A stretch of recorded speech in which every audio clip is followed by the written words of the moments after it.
In my life, to give another example, the Mungers would have twice the assets they now have if I hadn't made one mistake of omission back in the 1970s. And really stupid. And I blew an opportunity that would have doubled my present net worth. That is a normal life. You get one or two. And how things work out, it's the basis. We all know people that are out married. I mean, their spouses are so much better. Think what a good decision that was for them. And what a lucky decision. Way more important than money. And a lot of them did it when they were young, just they stumbled into it. Now, you don't have to stumble into it. You can be very careful. A lot of people are wearing signs, danger, danger, do not touch. And people just charge right ahead. That's a mistake. Well, you can laugh, but it's still a horrible mistake. I can tell a couple of other stories, too, because you like stories. Here's an apocryphal story that is very instructive. A young man comes to visit Mozart. And he says, Mozart, he says, I want to write symphonies. And Mozart says, how old are you? And the man says, I'm 23. And Mozart says, you're too young to write symphonies. And he says, but Mozart, he says, you were writing symphonies when you were 10 years old. And Mozart says, yes, but I wasn't asking other people how to do it. Now there's another Mozart story. Here's the greatest musical talent maybe that ever lived. And what was his life like?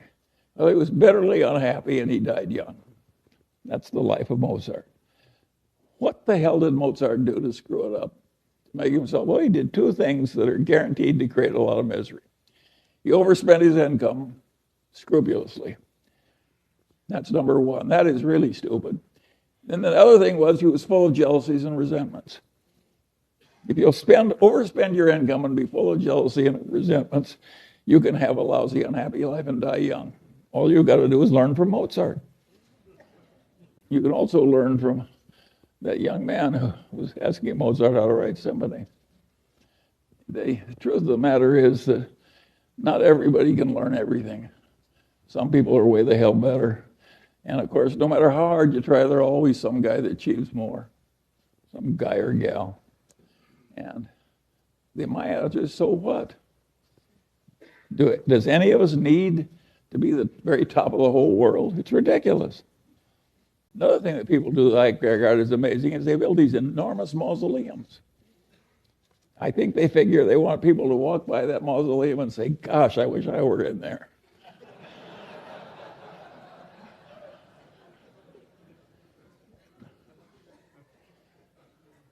Anyway,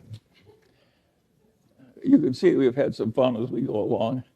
And it's worked so well, but if you actually figure out how many decisions were made in the history of the Daily Journal Corporation or the history of Berkshire Hathaway, it wasn't very many per year that were meaningful.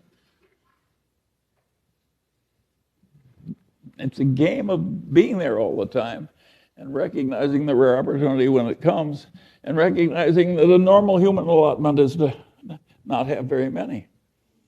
Now, there's a very confident bunch of people who sell securities who act as though they've got an endless supply of wonderful opportunities. Those people are the equivalent of the racetrack tout. They're not even respectable. It's not a good way to live your life to pretend to know a lot of stuff you don't know and pretend to furnish you a lot of opportunities you're not furnishing. And my advice to you is avoid those people, but not if you're running a stock brokerage firm. You need them.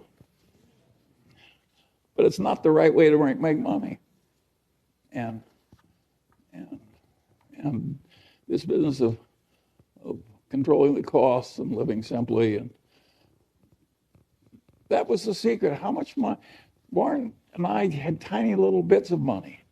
We always underspent our incomes, and we invested, and if you live long enough, you end up rich. It's not very complicated.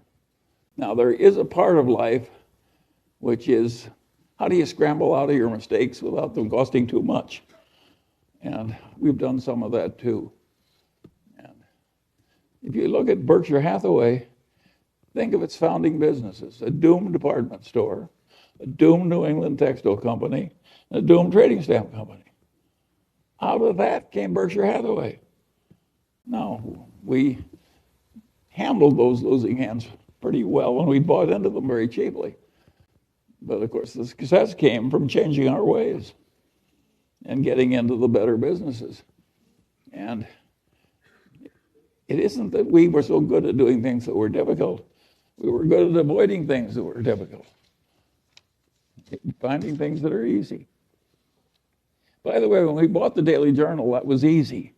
And what we're doing now in this software business is difficult. But due to the accident of these good associations and the fact that these old colleagues have lived so long, we're doing pretty well in the new business. It has potential. And it's fun to do. And how many declining newspapers have hundreds of millions of marketable securities lying around and a new business with some promise? We're like the last of the Mohegans.